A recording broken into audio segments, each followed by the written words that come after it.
ودلدلاد دعوة لهي نبتيدو دبي معبودي قلبو قتليدو inkastoo jiliinka filimada ay sameeyaan argagixisada looga dayday shirkadaha Hollywood iyo Bollywood iyo shakhsiyaadka caanka ku ah filimada qatarta ah ee dilka iyo dabagalka ee lagu xayeysiiyo dal ama shirkad gaar ah haddana waa uu isku jeedo loo raro kooxan dawli ahayn shirkadda duubista waxay ku imaaday cabsigelin ayaa la soo bandhigay in dadka argagax geliyo la soo xasamay marka waxa jirto ajalad loo macadara fasharid bihi man qalfahum wasocota ilaa ay qaybta sideedad aad mariso koow laba helaysan dad daraysan koow la soo saar 2 3 4 marka fasharid bihi ma kama inuu waa kamiinooyin la soo gogoyo gabasho la soo baay bakool halgan غزوه مع كمين واحد فشرد بهم من خلفهم او حال الله marka bal halagu daro alxabo ciyalka dilaagan waxa ku rognaa furo qaldan oo xitaa daliilka diiniga ah loogu saaray wax kasta oo fool xun sida macallin dugsi oo lagu dila xamarweyne kadib markuu isaga haray argagixisada kan la gartay mutafajaradu aamurtadu ah وصار قصتي الدولة وحشيسي ولو أنا مركز دم نصار قرد دولة صار وحبيها هم بيرك لأجل المصلحة للودلة ولا سكود لا لأجل الوقت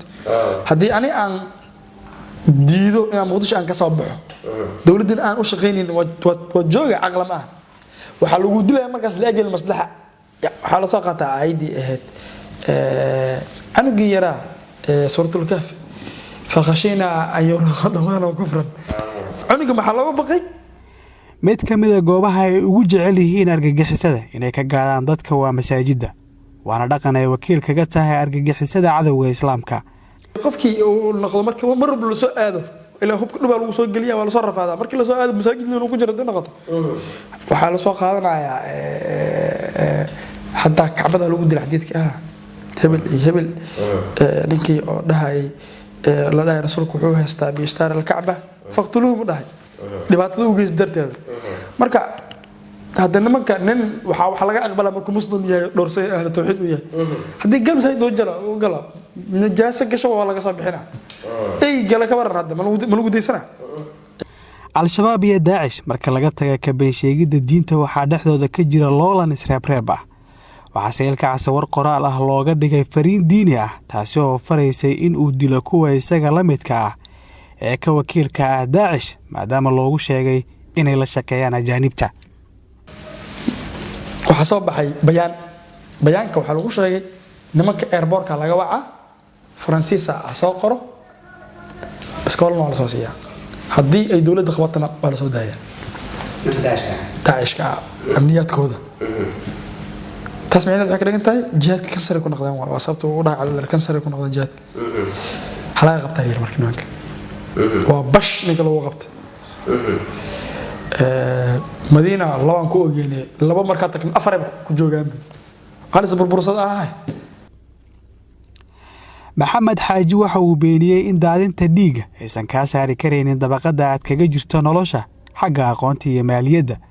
laakiin tabta cadaawa ay ku fareysay inaad yeelato hadba sifaha aad wax ku dhagri karayso inta magaalada kala bartanka aad ka kartid tan la heli karamtid نبان هذه مقالة جاية أكودن كرتد نين الهلي كرمتي هذه مقالة طل جزيرة أنت نقصت ضد كل فريسان كرتد نين الهلي كرمتي هذه عنو جير مركو عنو جا يرى أنت الأركي وعمل لك شكل الله يفوز لي ويدو اسكتك الله مش أبول شيء يا دكتور متي مركا ديفرنس يقول مرة البحر كل ما هذا باهي الخوف كوقبة إيو هيركو جالس سجع هوش أو هاي كحرنته xaaji kama qorsoona mugdiga uu ku jiray laakiin waxa uu u arkay tacabkiisa guusha oo ma qaabeysnaa waxbarashadiisa asaasiga oo adeegida diinta oo ma baran culumta sharciga iyo asalka shuruucdaasi ee kitaabka iyo sunnaha marka laga reebo caadada diiniga ah ee qofka lagu koriyo hadalkeebe bilowga saanqaadka nolosha dugsi quraan 2012 ayuu ku soo dhameeyay waxbarashada dugsiga sare ee magaalada xeebadka marka isagoo nolosha safarkeeda ka soo bilaabay Buulamareer.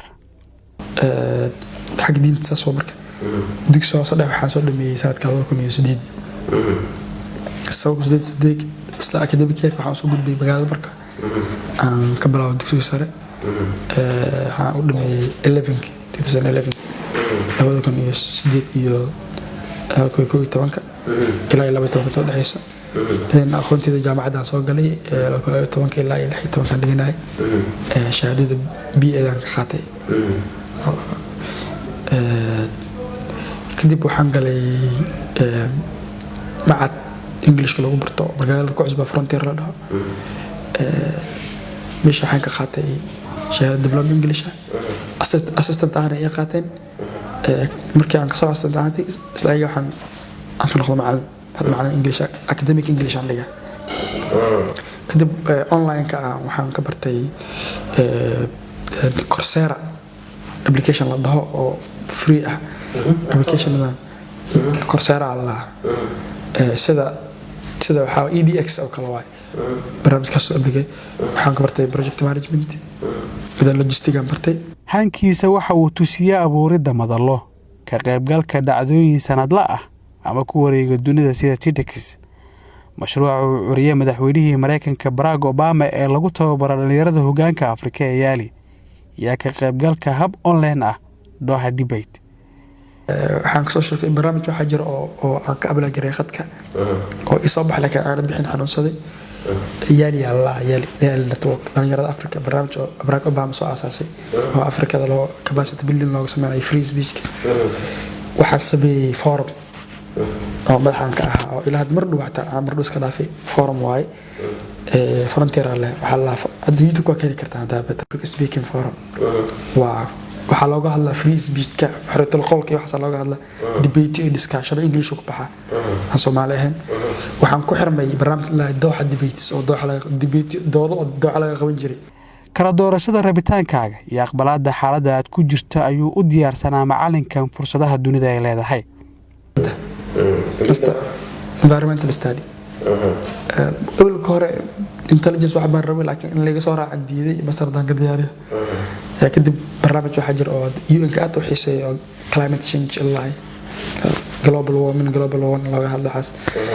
هذا أطلع وحيسي برنامج كسل عقل عليه ده كي هذا عن أساس أوجل بسترك.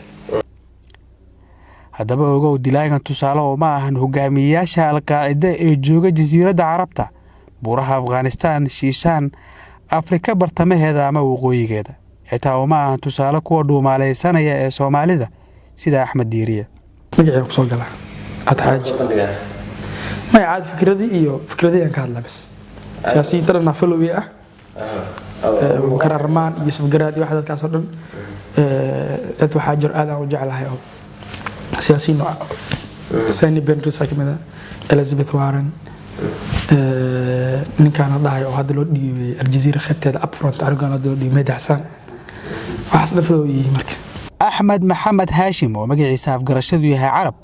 وحولها الدجال وكجا مذا جمعها شرعية سيدا إزدبالسكا سور قاده ياردينما وكجتها كلبر سنة جامعاتك وأودي أنت الدبلومة لكن جامعه سكما دورين دادين تديجا wiil kale saddexdeena markii inta lagu soo dooqay wuxuu fadhiyay maqaayad ku taalo isgooska waa beri isgooska shaqaalaha wuxuu fadhiyay meesha laga soo dooraay hadin ayadana markaadna oo seminaarka maadal sheegay Talyaani ma sarkaal waxa حافظ صوغ الحافظ يعني كرسو دوغان مركي تاسان سالم سعيد محمد ومجلس عساف قرشدو يها سلمان إساقا وحا uu ahaa kooxdan madaxa gaadiidka iyo sahayda sidaas oo ay taana uma haysta dambi inuu dhameystiro kuwa loo naafeeyay waxa uu sajiliinkiisa ku soo xiray inay ciyaar ka ahayd oo aysan diin ku qaldin argagixisada aniga waa kamid ah laakiin aqeed ahaan kama mid ahayn maanta ayaa ugu dambeyn saddexdan lagu fuliyay xukunkii ay hore ugu xukumeen heerarka maxkamadda ciidamada qalabka sida uu fagaaraha barxadda iskool Buliisiya uga sheegay warbaahinta jenaraal cabdulaahi buule kamey xeer ilaaliyaha guud ee ciidamada qalabka sida. bismillaah taariikhdu markay ahayd 31 bishii 12 2019 waxaa maxkamadda darajada koowaad ciidamada qalabka sida u fariisatay